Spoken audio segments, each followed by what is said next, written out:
Malah krasa banget nek kono. Nek to iki nek ora nggo stagen ya wetenge kewer-kewer ra karo. Ya ora. Lah ndi kene? Ha iya, aja. Lah ngendi? Kono kuwi malah krasa banget nek kono. Ah, kowe nek nyekelme kok aja bongkote. Lah, nek to cekel kono iki biasane yo. Oh, ayo. Lah senane ngono kok. Iya. Hah? ora lemu banget. Sing kandha sapa? Aku. Ora lemu banget iki mergo tok stageni kuwi kok. Kowe iki nek ora nggo stagen ya wetenge kewer-kewer ra karo. Ya ora. Demes ya iki. Demes apa? Ayo, nek nggo mlaku banter ngono mak plek. Apa plek? Ah wetenge iki mak ceplok. Iya. Nek Tatin ki nek di kowe nek nonton pamirsa iki anggere muni ya Tin medun keploki ra ngerti asline. Wow. Ku nek ngerti asline, wow. Lah napa? Cantik kan? Cantik. Iya. Iya. Saiki nek nyandang wis modis. Wah iya. Nganggo kathokku jagajeg. Oh iya. Sepatune sepatu ket. Wong sikile ukur 41 kok nganggo sepatu ukuran 37. Ah iya. Iya. Ya. Saiki. Ben sempal cangkemmu ayo. Terus piye? Ayo dituruti kok terus piye? Nek ora tok turuti sing nyuwun-nyuwun sing ora iso tok aturke kuwi balekke. Lah balik. Kuwi nek tok tampa duwite ora tok turuti haram tok pangan ra dadi daging. Lah sing ngenehi sing endi? Ayo mbok takokno mengko. Niki kula rengu mboten saged ngaturaken jam entek niki sinten kok ora ana wong maju keke. Kok tak umbuke sik tak engko tak keke esuk-esuk piye? Haram. Hah? Haram. Biasa. Iya. Apa sih? Apa? Njaluke pau layar e. Pritenan nang tasih So iso nonton TV mawawan sedina diparingi apa-apa. Iya. Yo Tin, gentenan. Yo Tatin, yo.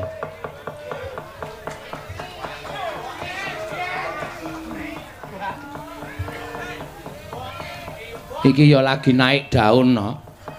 Ning gandeng awake semut. Ning gandeng awake semut daune petril. Iya. Anjlok panggunge mak gudu-gudu. Ya ora apa-apa, Mas. Sentimen. Sapa sing sentimen? Kanca-kanca ya. Ya ora sentimen itu ki memberi apa jenenge iki? Apa? Iringan nek carane penyanyi spot.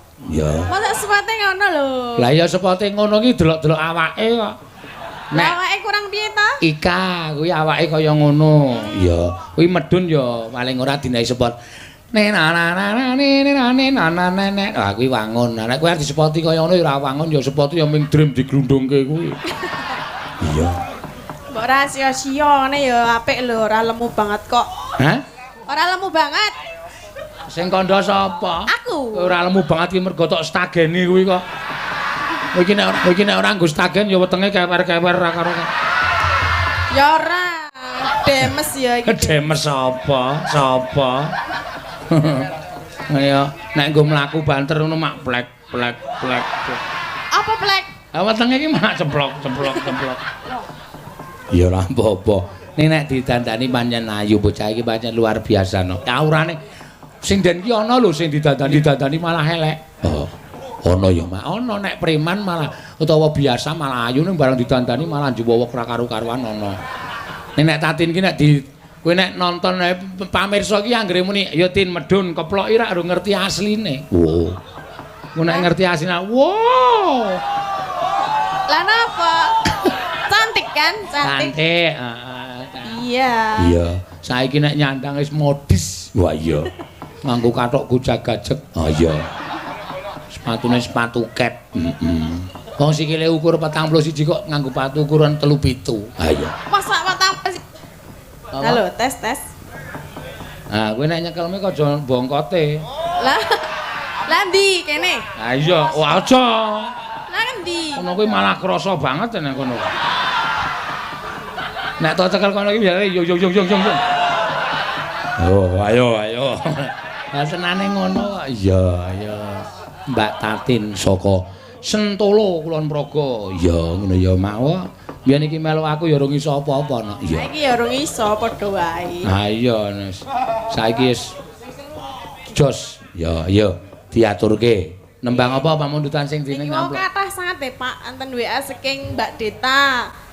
Putrinipun Pak Imam. Heeh. Nyuwun prau layar. Oh, enggak terus. Nggih, terus niku wau enten rengu, enten Gubuk Asmara, enten Fragmen. Wis, Enten ora tuku kaset, wis rasakno kuwi. Ya. Ya. ora saiki. Ben sempal cangkemmu ayo. Terus piye? Ayo dituruti kok terus piye? Nek ora tok turuti sing nyuwun-nyuwun sing ora iso tok aturke kuwi balekke. Lah balik. Kuwi nek tok tampa duwite ora tok turuti karam tok pangan ra dadi daging. Lah sing enehi sing endi? Ayo mbok takokno mengko. Niki kula rengu mboten saged ngaturaken jam entek niki sinten kok ora ana wong maju keke. Kok tak umbuke sik tak engko tak keke esuk-esuk piye? Haram. Hah? Haram. Biasa. Iya.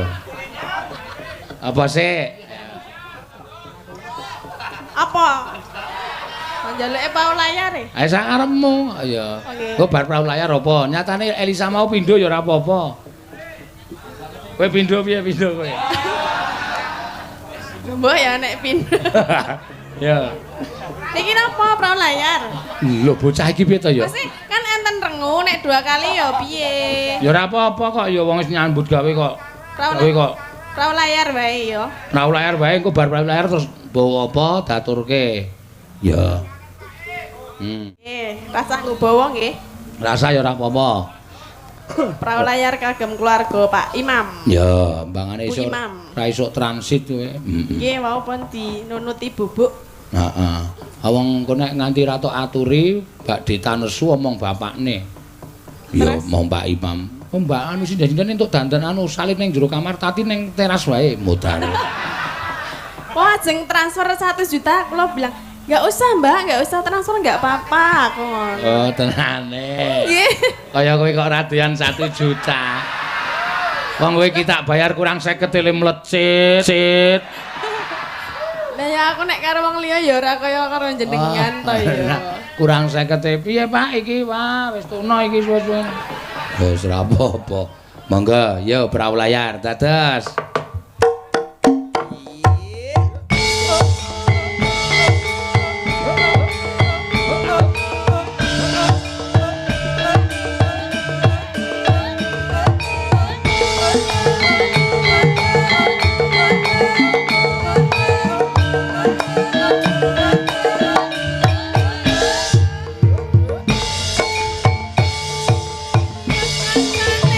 Sing gembira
Satu lagi.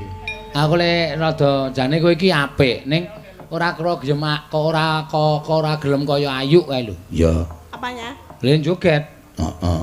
Kaya sikile kaya dipaku karo panggung ming cukup kene tok. Ya kan ciri khasnya beda-beda nek Ayu iso sigra aku ora. Ayo justru kowe iki tak kon sigra mbok menawa penonton luwih terpesona. Ya. Aku tak muni plek-plek-plek. Apa ndak? Piye? Tak muni plek-plek. Awang wis disetegani kok muni. Ya mbok menawa muni liyane? Ayo mbok. Aku iki senengane ngono. Kowe iki muni ngono wae wong biyen ndek opek apa njaluk kates ning nggon aku kae ya ngono. Ngapa? Ayo Pak niki mateng kula senggete ya. Ya ning sing mateng wae lho. Nggih niki mung siji kok. Barang disengget sekondro suarane kok bluplek. Lho kok loro tin aku. Siji kok. Coba sing mentah kuwi senggeten. Bluplek. Suarane lho. Apa kuwi? Ayo wetengmu kuwi. Iya. Iya. Weteng. Dibawani. Ya. Napa? Ayo kuwi rengu apa? Wonten rengu wonten sesideman. Ya sesideman ya rengu ya kena. Heeh. Kabeh lisae muni kabeh. Oh, kowe iki ana wong dibombong sindet kancane kok kabeh lisae kok. Kaya kowe iki ora akrab karo Lisa kok njur Ora iki musuh iki jenen karo aku. Napa niki? Sesideman. Oke. Nah, sesideman. Nggih. Oh, kalih Bapak Pak Sigit. Oh, Mas Giono iki saking Polda Metro Jaya. Nggih. Oh, Mas Giono iki mau wis Mau sesideman. sesideman nggih Oh, wis nggih, ajeng bawa napa nembang? rasah kuwatir kowe nek karo Mas Giono wis disiapke nek ra dikai dit ya dipestol ndasmu. Apa duwe pistol? Weh. Ya ngece kowe. Pestule dobel kuwi. Kok double? Jenengan gadah pistol, Pak? Gadah. Gadah. Gadah. Mbok kula tak ndelok. Ha isin. Hah? Mboten angsal. Mboten dibeto. Mboten. Oh, ora digawa kok. Pistol dinas karo pistol pribadi. Nek dinas? Nek dinas ki tuar ngono. Pribadi? Nyawa suda siji. Nek pribadi. Nek dinas ki nek ditor nyawane suda siji. Ya nek dinas tor. Aku rak meng ngomong dinas ton. Tuar nyawane. Kan ada dua. Ha iya. Yang pribadi? Nek Nambah. Nambah nyawa. nambah nyawa Oh, nambah jarene. nyawa. Aku Nyawa. aku milih sing dinas apa sing pribadi? Ya aku urung delok Isin. Monggo, Pak. Iya. Kalih kula. Oh nggih. Wiwitane anderek sang peke. Pak Giono kuwi nyambut gawe nang Polda, julukane Napa? Musang. Apa musang? Ha iki rambute slewah kaya musang. Oh tak kira ana artine apa lho. Aduh, Musang. musang. Mangga. Berarti padha le jenengan nggih. Piyambane jenengan ya ana Sapa? genjik. Piye mergo rambut ta? Heeh. Pria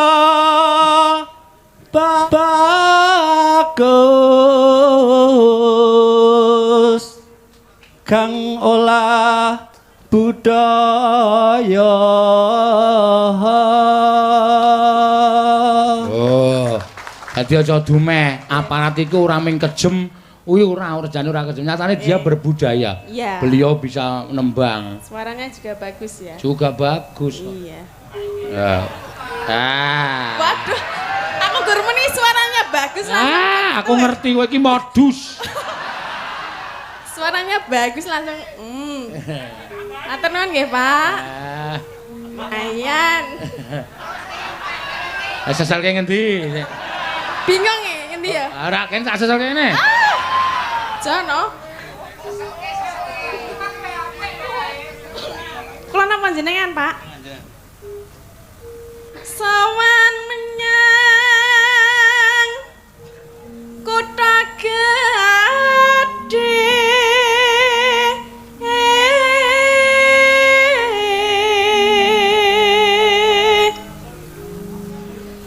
Bendara terus ngayung-yung.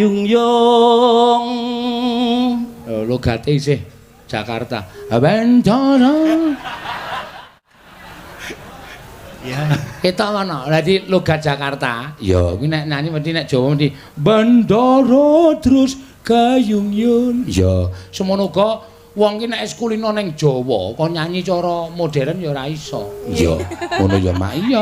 Wong saya sinden iki wis to. Ayo kae kok nyanyi cara modern ra iso mesti. Ya, lagune mesti wagu. Malu aku malu pada semut merah. Meng. Ya.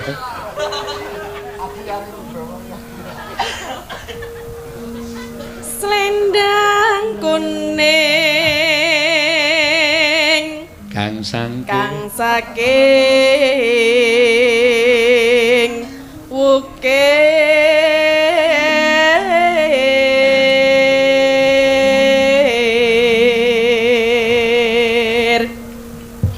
Suara kurang permono Ning Wasis. ning wasis ngongro.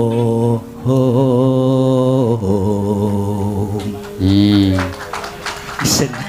Mboten apa-apa, Mas. Jauh, Pak. Sae kok Mas kok isin dos pundi? Boten saya isin. Polisi kok isin lho. Isen di sini ya. Hah? Isen di sini. Nggih boten kudu sing kuat ngono lho.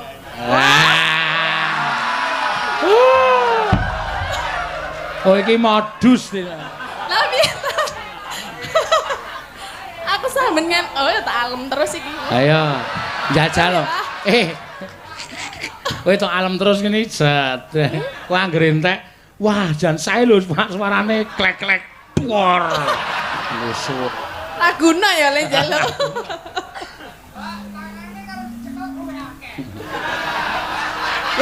Ya mengko masa radang nyekel ya. Iya. Ono sapame. Angung marang bendara, betul nggak ya? Iya. Tiasu. Ya ki nang Jakarta ya bahasa Indonesia ya. Tiah Sulistyo pijer ngincangake alis Terus tresno sesidemang. Lihat ya Pak.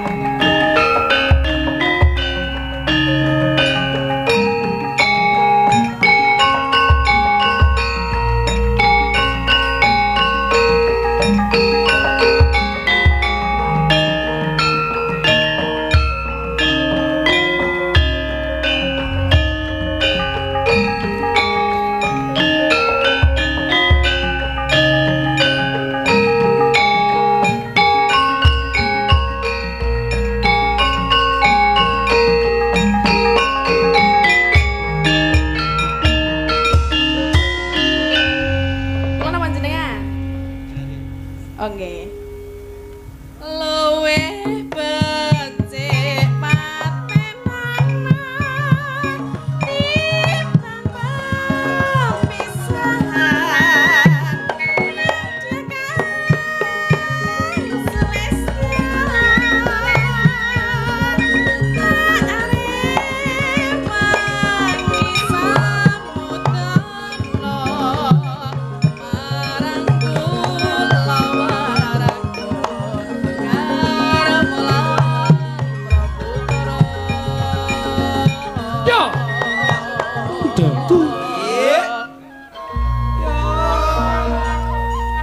Lewat Lewat tenging alismu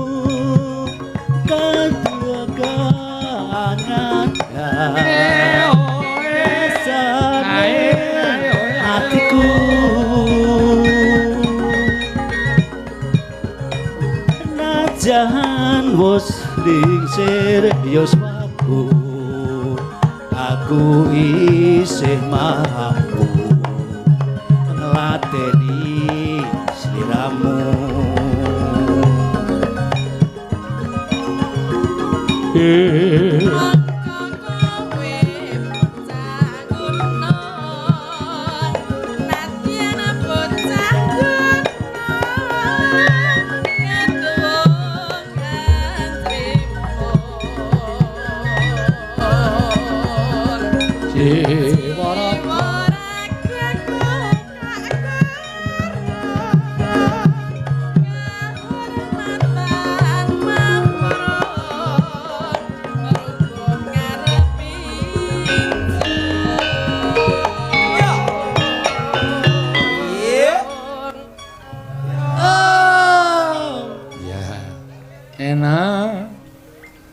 urip ana kutha gedhe kowe tak tukake masa isine apa wae najan seside pasti kasempatan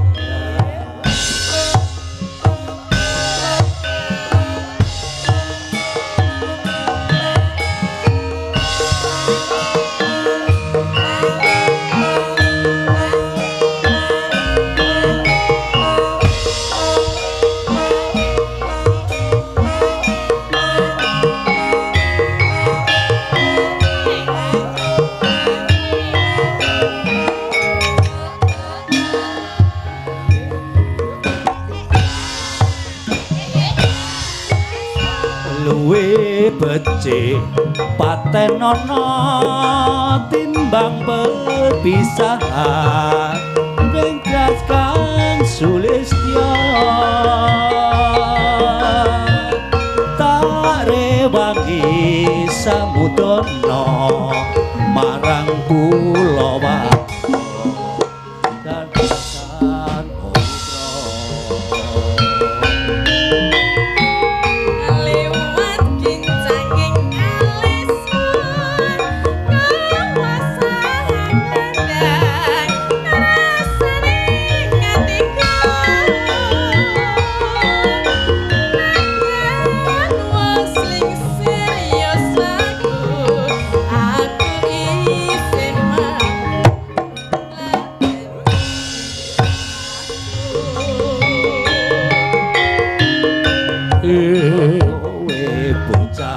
gunung najan bocah gunung kagugan amrimpo jiwa ragaku tak kurung bener badan mamprong dino karo biso liwat kincang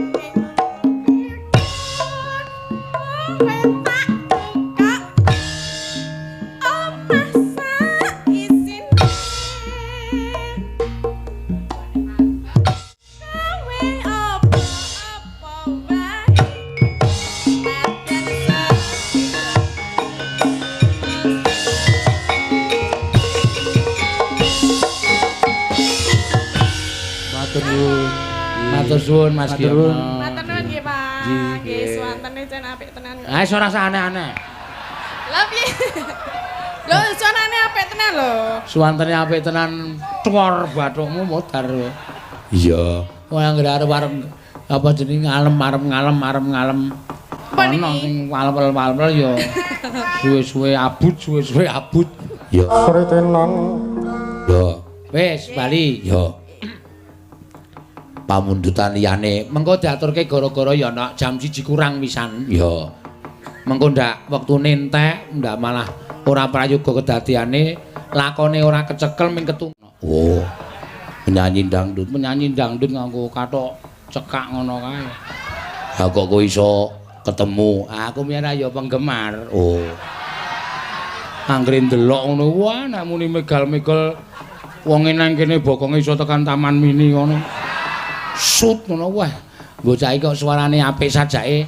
Nek tak dandani dadi sinden kok becik. Oh iya, Ndalae kok terus gelem nyinden. iya. Tak omongi kowe dadi penyanyi iki umur 40 wis ra payu. Ning kowe dadi sinden umur 65 nek suaramu ijek apik dipupuri urung rontok. Heeh.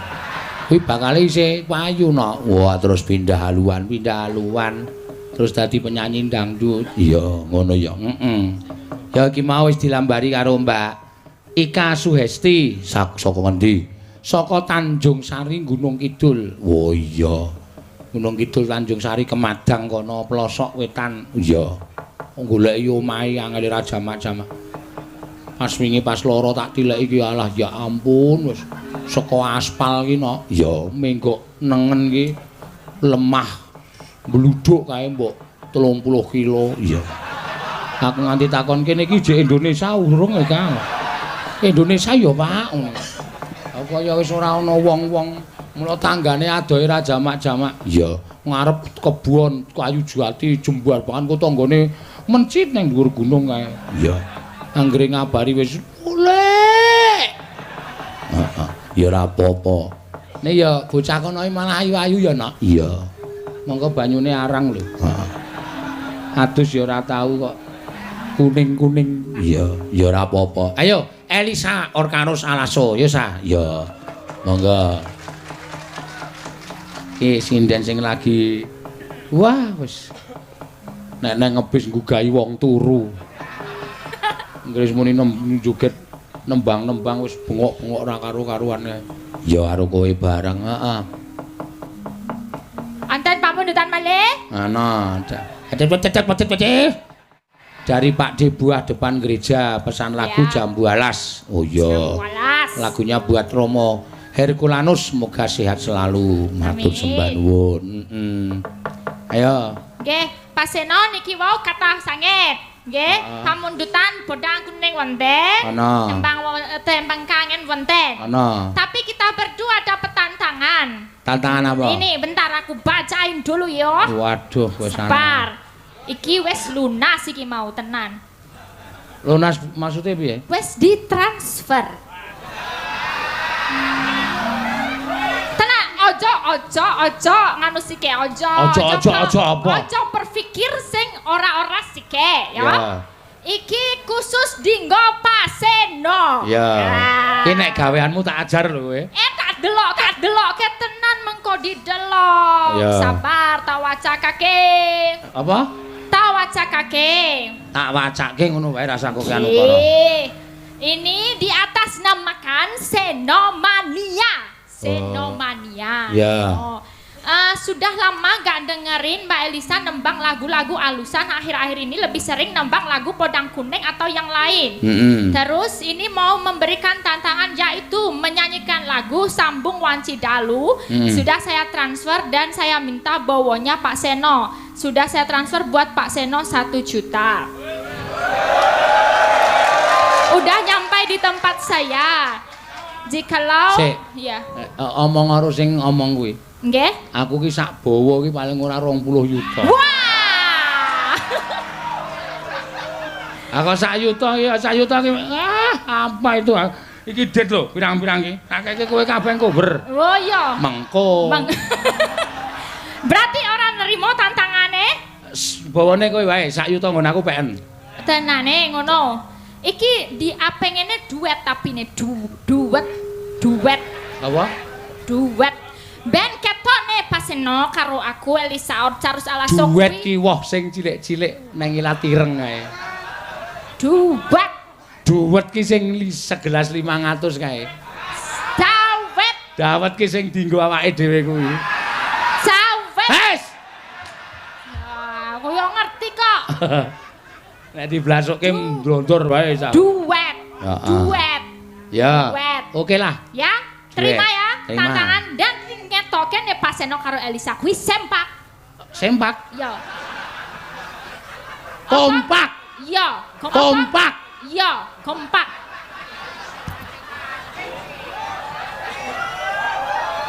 Cah wedok omongane ceplas-ceplos. Ngetoke Tenan nek. lho iki bener. Ngetoke nek awak dhewe iki sempak. Sempak. Iki aku orang ngapusi ya. Delok. Delok tenan. Ini yang memberikan kita penginapan. Oh ya. Tapi nggak mau disebut namanya, mau atas nama Senomani aja. Oh nggih. Tuh mintanya Pak Seno yang bawa. Jadi rasulak-suluk wae, pisan-pisan bawa. Putra kok ngopo. Wong mayang kok kon ra entuk sulak-suluk ora. Aku caretane njaluk. Ya, kita buka kakek. Ya. Elisa wis tau suluk. Iki dalang padake S1 dalang ya. Wis, jos. Ah, jan. Iki carane dandani cangkeme iki piye to ya? Lah piye? Iki nek ndi papan anggere rampung iki tak kon harus. Wes rampung, Pak. Ayo lagu Pak Jos. Iya, ayo ciri khase ngono kuwi wis. Bocah ra iso leren tenan ya iki nok wis. Nggo leren ki nek anggere kena lelara masuk angin terus gledak ngono kae wis. Ming leren nek urung ya ora bakal leren. Iya. Iki mengkowe isijin karo aku medun bar gara-gara Harnendi. ngoyak pesawat. Oh, ngoyak pesawat. Aku ya tau nek ki oyakan kono mbok nganti lempoh nek kecekel aku. Tegese ngoyak pesawat ki. Ngoyak jam ki bali terus esuk arep pentas meneh. Oh, ora bareng kanca-kancane. Ora. Ayo wis ben ra apa-apa wis nengke men tekor mbok men. Iya. Ya ora apa-apa ya, Mak. Ya matur sembah nuwun Mbak Elisa. Ya, saiki genti sapa? Sing nyuwun anu entuk layang-layang kuwi didhisikke no. Ya. Mbak Ayu sik, mengko sing karit nganu mbar Mbak Ayu, Mbak Tatin. Ya. Bayu monggo jumeneng ya yo. Kula dibengoki ya, Pak. Kula Bayu monggo jumeneng ya yo. Kula dibengoki ya, Pak. Kula dibengoki. Dibengoki muni piye? Lah niku Ah piye maksude? nggih dibengoki. Lah niku, Pak. Ora apa-apa ya. Ku saking ngefene karo kowe kok ya. Iya. Ora usah wedi. Ya dibengoki iki biasa. Aku dibengoki mabur malah ora dibengoki njukan. Padake manuk emprit. Iya. Semono manuk emprit. Mangga. Mau pamundutan apa sing nyuwun kowe sing nyekar? Nek ditulis nang nggon layang mau apa? Lah napa? Lah kuwi dilumpuk Elisa ku ya ora tok ditakdum to sak. Lah ya kuwi nek kono Mbak Ayu mendong nembang apa? Piye? Aku kon bukai kabeh iki. Ah. Wong Idam Sari. Apa? Nah, mau didumke nyiji-nyiji aja dilumpukke ngono kuwi. Nah, kuwi Oh, sik. apa kuwi? Nyidam Sari, Mbak Ayu Purwalestari. Oh, Ya. nggih. Yes. Lumayan, Cak. Lumayan, Cak. Ha iya. Bangane becak mumpluk kowe. Ane becak nggih. Mangga. Yo, Nyidam Sari. Nyidam Sari mangga. Inggih, Pak.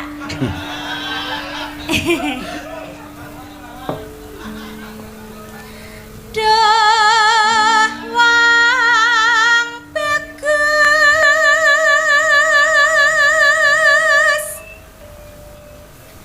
Babut jening ati.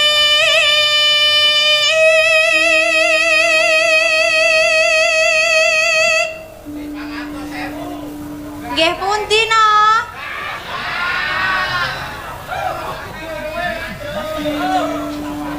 Kaya ngene wong nandang asmara.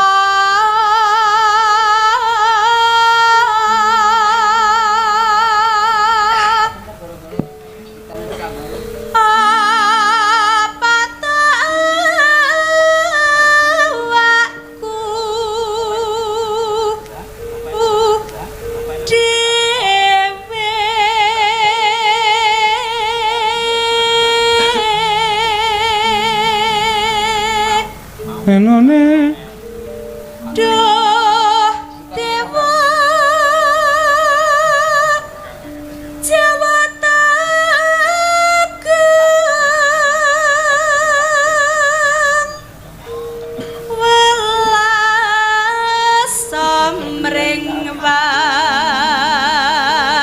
mami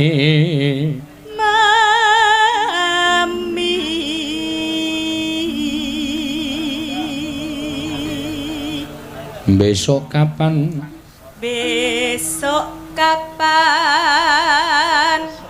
katekan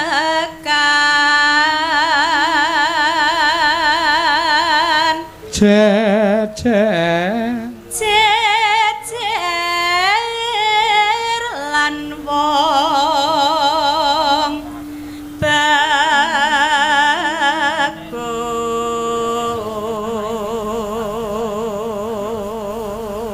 umpamakna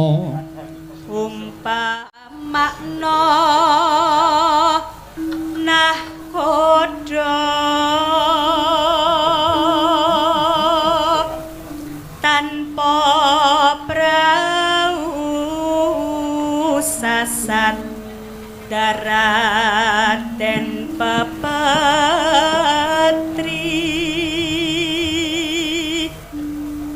ngidam sari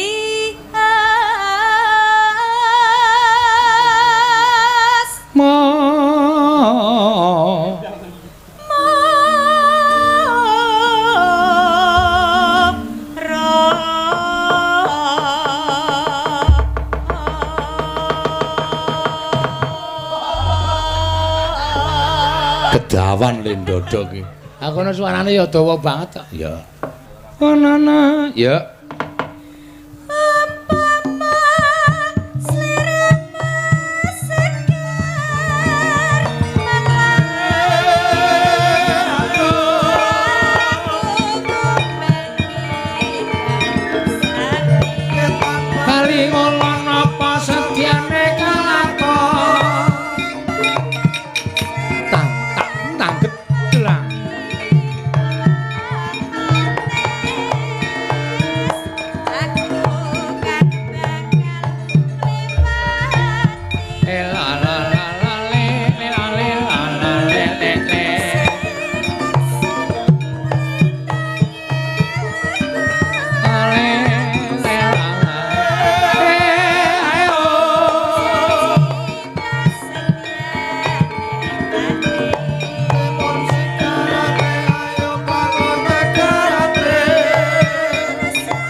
Penonton ki nek seneng karo budaya karo seni ming di iya ana to iya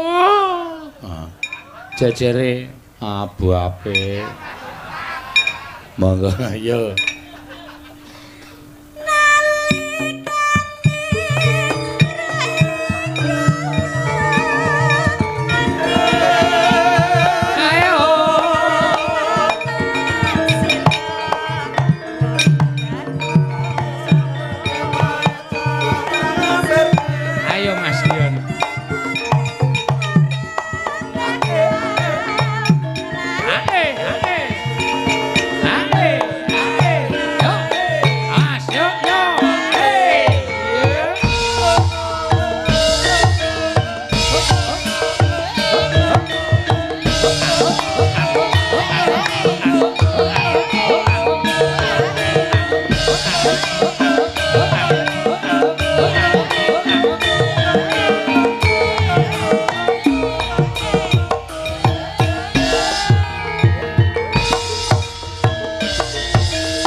senenge karo Ayu ya arep awake lemu ning jogetane energik. Iya.